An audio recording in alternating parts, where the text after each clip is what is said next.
ಎಲ್ಲರಿಗೂ ನಮಸ್ಕಾರ. ಇವತ್ತು ಬಾಳೆಹಣ್ಣಿನಿಂದ ಒಂದು ರುಚಿಯಾದ ತಿಂಡಿ ಮಾಡೋದನ್ನು ತೋರಿಸ್ತಾ ಇದ್ದೇನೆ. ಇಲ್ಲಿ ಬಾಳೆಹಣ್ಣನ್ನು ತಗೊಂಡಿದ್ದೇನೆ. ಇದರ ಸಿಪ್ಪೆ ತೆಗೆದು ಸಣ್ಣಗೆ ತುಂಡು ಮಾಡಿ ತಗೊಳ್ಬೇಕು. ಒಂದು 6ರಿಂದ 7 ಬಾಳೆಹಣ್ಣು ಇದ್ರೂ ಸಾಕಾಗ್ತದೆ. ಈಗ ನಾನಿಲ್ಲಿ ಅಕ್ಕಿಯನ್ನು ನೆನೆಸಿಟ್ಟಿದ್ದೇನೆ. 2 ಕಪ್ ಆಗುವಷ್ಟು ಅಕ್ಕಿಯನ್ನು ಚೆನ್ನಾಗಿ ತೊಳೆದು 5 ಗಂಟೆ ನೆನೆಸಿಟ್ಟಿದ್ದೇನೆ. ಈಗ ಇದರದ್ದು ನೀರು ತೆಗೆದು ತಂದಿದ್ದೇನೆ ನೋಡಿ. ಈಗ ಇದನ್ನು ರುಬ್ಲಿಕ್ಕೆ ಹಾಕಬೇಕು. ಒಂದು ಮಿಕ್ಸಿ ಜಾರಲ್ಲಿ ನೆನೆಸಿದ ಅಕ್ಕಿಯನ್ನು ಹಾಕೊಳ್ಬೇಕು. ಅದಕ್ಕೆ 1 ಕಪ್ ಆಗುವಷ್ಟು ತುಂಡು ಮಾಡಿದ ಬಾಳೆಹಣ್ಣನ್ನು ಹಾಕೊಳ್ತಾ ಇದ್ದೇನೆ. 6ರಿಂದ 7 ಬಾಳೆಹಣ್ಣು ತುಂಡು ಮಾಡಿ ತಗೊಂಡ್ರು ಸಾಕಾಗ್ತದೆ. ಇದು ಸಣ್ಣ ಬಾಳೆಹಣ್ಣು ನೋಡಿ, ಹಾಗಾಗಿ 7 ಬಾಳೆಹಣ್ಣು ತಗೊಳ್ತೇನೆ. ದೊಡ್ಡ ಬಾಳೆಹಣ್ಣು ಹಾಕೋದಿದ್ರೆ ನೀವು 1 ಅಥವಾ 2 ಹಾಕಿದ್ರು ಸಾಕಾಗ್ತದೆ ನೋಡಿ.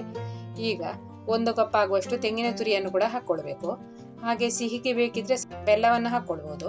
ಬೆಲ್ಲ ಬೇಕಿದ್ರೆ ಮಾತ್ರ ಹಾಕೊಳ್ಬಹುದು. ಬಾಳೆಹಣ್ಣಿನ ಸಿಹಿಯೇ ಸಾಕಾಗ್ತದೆ.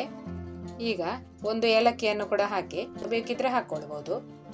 ಏಲಕ್ಕಿ ಹಾಕಿದರೆ ದೋಸೆಗೆ ಚೆನ್ನಾಗಿ ಪರಿಮಳ ಬರ್ತದೆ.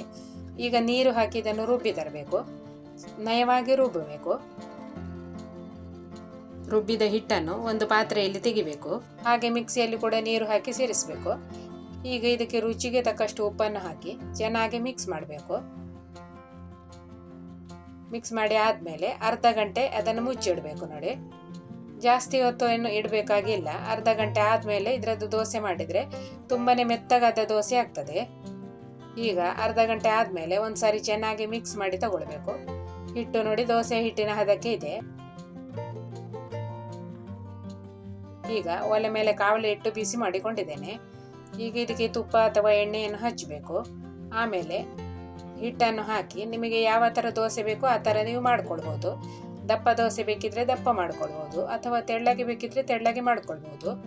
ಈಗ ದೋಸೆಯನ್ನು ಹಾಕಿ ಆದಮೇಲೆ ಗ್ಯಾಸನ್ನು ಮೀಡಿಯಂ ಫ್ಲೇಮಲ್ಲಿಟ್ಟು ಇದನ್ನು ಬೇಯಿಸಬೇಕು. ಮುಚ್ಚಳ ಮುಚ್ಚಿಟ್ಟು ಬೇಯಿಸಬೇಕು.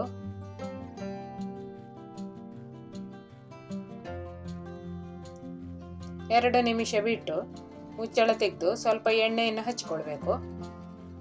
ಆಮೇಲೆ ಇದನ್ನು ತಿರುಗಿಸಿ ಹಾಕಿ ಬೇಯಿಸಿಕೊಂಡ್ರೆ ರುಚಿಯಾದ ಬಾಳೆಹಣ್ಣಿನ ದೋಸೆ ರೆಡಿ ಆಗ್ತದೆ. ಇದಕ್ಕೆ ಚಟ್ನಿ ಎಲ್ಲ ಬೇಕಾಗಿರೋದಿಲ್ಲ ನೋಡಿ, ತುಂಬಾನೇ ಸಿಹಿಯಾಗಿರ್ತದೆ. ಹಾಗೆ ನೀವು ಹಾಗೆ ತಿನ್ಬೋದು ಅಥವಾ ತುಪ್ಪ ಹಚ್ಚಿ ಬೇಕಿದ್ರೂ ತಿನ್ಬೋದು. ಅಷ್ಟೇ ಮೆತ್ತಗೆ ಕೂಡ ಆಗಿರ್ತದೆ.